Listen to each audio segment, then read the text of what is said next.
अगर नीतीश कुमार पलटने की भूल भी करते हैं तो न इनके पास सांसद रहेंगे, न संगठन रहेंगे, और इनके विधायक भी टूट के बीजेपी के साथ सरकार बना लेंगे। भाजपा को भय दिखाते हैं कि हमको सम्मान नहीं दोगे तो हम पलट जाएंगे। ये कब किधर चल जाएंगे, कब राबड़ी जी से मिलने चल जाएंगे, कब अशोक चौधरी जी के घर चल जाएंगे, ये भी कोई नहीं जानता है। बशर्ते जहाँ भी जाते हैं आप देखते होंगे कि जनता दल के लोग बीजेपी पे प्रेशर बना रहे हैं, क्योंकि आगे विधानसभा चुनाव है। पनोरमा ग्रुप, जो सोचता है वो करता है, आपके अपने सपनों का आशियाना।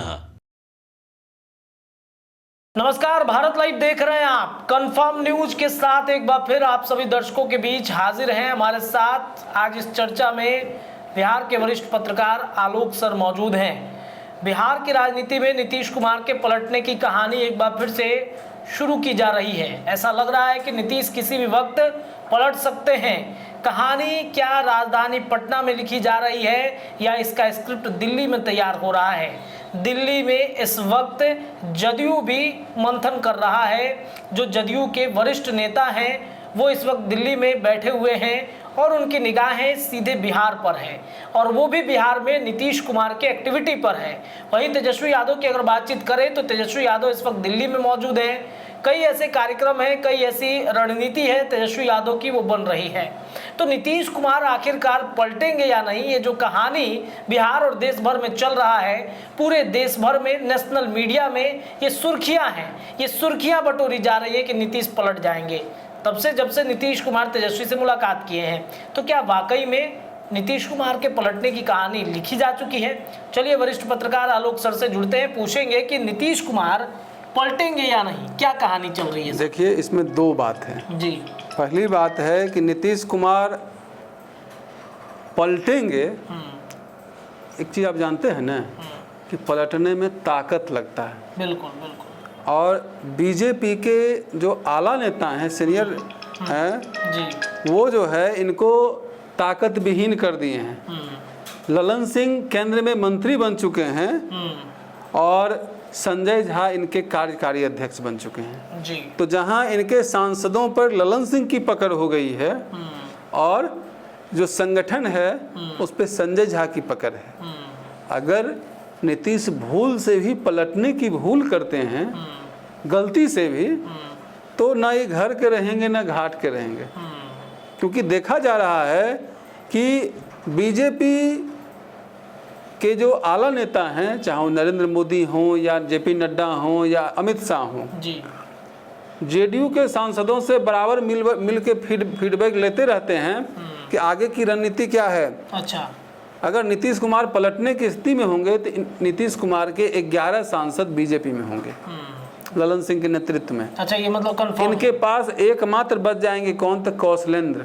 अच्छा, हाँ, नालंदा वाले। तो अगर ये पलटने की कोशिश कर, दूसरी बात, बिहार में जो सरकार चल रही है, तो सरकार में सीनियर मंत्री के रूप में आते हैं आपके विजय चौधरी जी, जी जी जी, अशोक चौधरी जी, बिल्कुल, जो उनके मास्टरमाइंड हैं, जो उनके साथ रहते हैं, हर समय रहते हैं। क्या बिहार के संगठन को उमेश कुशवाहा चला रहे हैं? जी नहीं।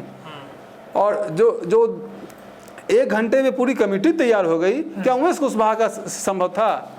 ये ललन सिंह, संजय झा, विजय चौधरी और अशोक चौधरी, ये लोग मिलकर संगठन बनाए थे। और अभी संगठन पे भी पकड़ जो है इन्हीं लोगों का मजबूत है। अच्छा। तो अगर नीतीश कुमार पलटने की भूल भी करते हैं तो न इनके पास सांसद रहेंगे, न संगठन रहेंगे, और इनके विधायक भी टूट के बीजेपी के साथ सरकार बना लेंगे। मतलब अंदर अंदर ऑपरेशन लोटस की तैयारी में है बीजेपी, क्योंकि ये लोग जेडीयू प्रेशर बना सकता है सरकार पे, इसमें कोई दो मत नहीं है कि जेडीयू के लोग आरजेडी का, जैसे भाजपा के लोग या आरजेडी के लोग मुसलमानों को कहते हैं ना भाई कि भाजपा आ जाएगी, भाजपा आ जाएगी, इसी तरह जेडीयू के लोग भाजपा को भय दिखाते हैं कि हमको सम्मान नहीं दोगे तो हम पलट जाएंगे। लेकिन अब भाजपा इनको पलटने लायक छोड़ी नहीं है। इनके पीछे 2 मुस्तंड उप मुख्यमंत्री लगा दिया गया है। देखते हैं कि जहाँ भी प्रोग्राम में जाते हैं तो दोनों उप मुख्यमंत्री इनके बगल में होते टाइट हैं रहते हैं जी। और क्या बोलेंगे। ऐसे तो अब इधर भाजपा के साथ सरकार बनाने के बाद मुख्यमंत्री ज़्यादा कहीं मीटिंग में बोलते ही नहीं हैं और क्या बोलेंगे वो स्क्रिप्टेड होता है। अच्छा, तो कल जो उन्होंने बयान दिया, जो तारीफें जेपी नड्डा की बांध दी, एक से बड़े एक तारीफ उन्होंने किए। उन्होंने कहा कि अब हम नहीं जाएंगे, गलती हो गई हमसे। ये तो लगता है कि जिस समय से जनवरी से वो पलटे हैं उस समय से कह रहे हैं, भर चुनाव कहे कि हम उधर 2 बार इधर उधर चल गए थे, अब कहीं नहीं जाएंगे। लेकिन देखिए एक चीज और है कि नीतीश कुमार के बाएं पॉकेट में क्या होता है ये दायां पॉकेट नहीं जानता है। जी जी। ये कब किधर चल जाएंगे, कब राबड़ी जी से मिलने चल जाएंगे, कब अशोक चौधरी जी के घर चल जाएंगे, ये भी कोई नहीं जानता है। बशर्ते जहाँ भी जाते हैं आप देखते होंगे कि विजय चौधरी जी और संजय झा जी, अशोक चौधरी जी इनके इर्द गिर्द होते हैं कि ज़्यादा मामला खराब ना हो। बोलना है नाप तोल के बोलिए, बस नाप तोल के बोलिए। तो अब ये देखना होगा कि जनता दल के लोग बीजेपी पे प्रेशर बना रहे हैं क्योंकि आगे विधानसभा चुनाव है जी। जैसे अगर पूरी तरह समर्पित हो जाएंगे तो नीतीश कुमार के विधायकों का भाव तय करेगी बीजेपी। बिल्कुल बिल्कुल। आप देख रहे हैं कि इनके एक उपाध्यक्ष हैं, वो कह रहे हैं हम बाहर से चुनाव लड़ेंगे।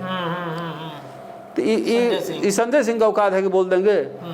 ये जेडीयू के आला नेताओं के द्वारा बीजेपी पे प्रेशर बनाया जा रहा है कि हम हमारी अहमियत को कम नहीं समझिए।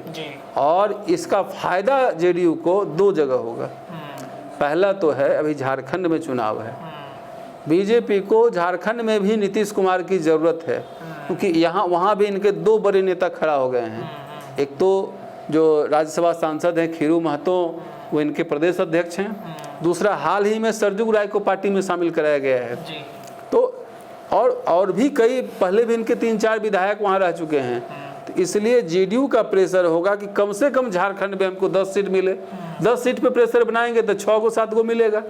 जी जी जी जी। तो इस तरह से एक प्रेशर तो ये है। तो मतलब ये माना जाए कि प्रेशर पॉलिटिक्स नीतीश। और दूसरा प्रेशर है कि भारतीय जनता पार्टी आगामी 25 के विधानसभा चुनाव में जदयू का भाव न तय करे, न जदयू अपने बूते यहाँ दिखना चाह रही है और जदयू के लोग चाह रहे हैं कि जो मांझी हैं, उपेंद्र कुशवाहा हैं, चिराग पासवान हैं, पारस हैं, सबको भाजपा निपटावे। इन लोगों से हमको कोई मतलब नहीं है, हमारा आधा चाहिए, हम सब सरकार में आधा के हिस्सेदार हैं, बाकी तोर सहयोगी हैं, आपके सहयोगी हैं।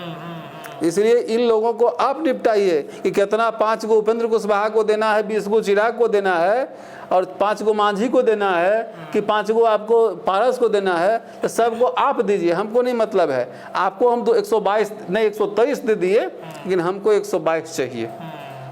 इसके लिए प्रेशर हो रहा है और इसके लिए प्रेशर हो रहा है कि भाई दिखाया जा रहा है कि अगर हमको मेरे लोगों को नया अहमियत दीजिएगा तो हम चले आरजेडी के साथ। और अभी बीजेपी ये गलती करेगी, अभी पूरा आयोग भरना है बिहार में, बीजेपी नेताओं को लाल बत्ती लगवाना है यहाँ, तो अभी आयोग बनना है। अब इसे अंदर सूत्रों से चली है कि भारतीय जनता पार्टी के एक प्रवक्ता हैं, वो बाल श्रमिक आयोग के अध्यक्ष बन रहे हैं। अच्छा। वैशाली के रहने वाले हैं, बाबू साहब हैं और लंबे समय तक मीडिया प्रभारी रहे हैं। अच्छा। तो इस तरह से धीरे धीरे बीजेपी यहाँ विसूत्री में हो गया। अब आयोग निगम में बन के फिर विधानसभा चुनाव में नीतीश कुमार के साथ अगर बीजेपी नहीं रहेगी तो फिर तो वही हाल होगा 2015 वाला ना, 50 सीट पे लोग आउट हो गए थे। तो इसलिए ये देखते हैं कि ये ज़रूरी है कि भाजपा के लिए कि एनडीए में अगर नीतीश कुमार रहेंगे तो उसकी भी गोटी लाल होगी।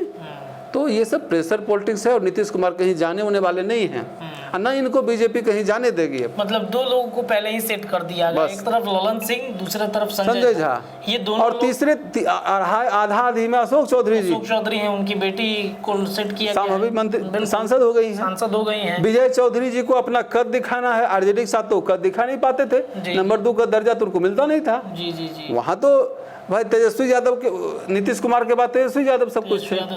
अभी कम से कम विजय चौधरी में इतनी बात है कि भाई नंबर 2 के सीएम लोग हैं, वो सरकार में उनकी हैसियत है। तो तो इस कारण से हमको नहीं लगता है कि सरकार कहीं पलटने वाली है।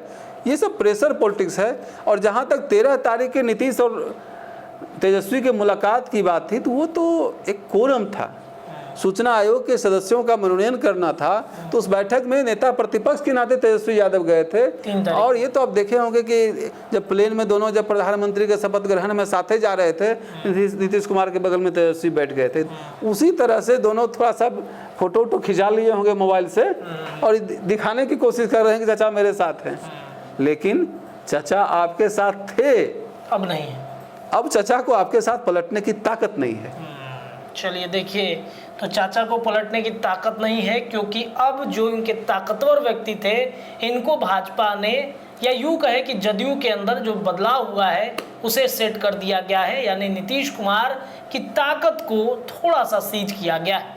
कंफर्म खबर के लिए इतना ही, लेकिन ये खबर लगातार अपने वरिष्ठ पत्रकार आलोक सर के साथ हम करते रहेंगे। फिलहाल के लिए इतना ही। जुड़े रहिए भारत लाइव पर, खबरें लगातार मिलेंगी। धन्यवाद। पनोरमा ग्रुप, जो सोचता है वो करता है। अगर ये वीडियो पसंद आई और वह बिहार के राजनीति और बिहारियत से सरोकार रखेनी तो सब्सक्राइब बटन दबा के चैनल के सब्सक्राइब कर ली। ओजे एगो घंटी बा, ओकरा बटन दबा देला से कुल सटीक और मारक खबर रुआ मुफ्त में मिल जाई। अगर रुआ पत्रकारिता के हमनी के नया प्रयोग में सहयोग कर चाहतानी तो ज्वाइन बटन दबा दी। पेटीएम नंबर नोट कर ली 9386816700। धन्यवाद।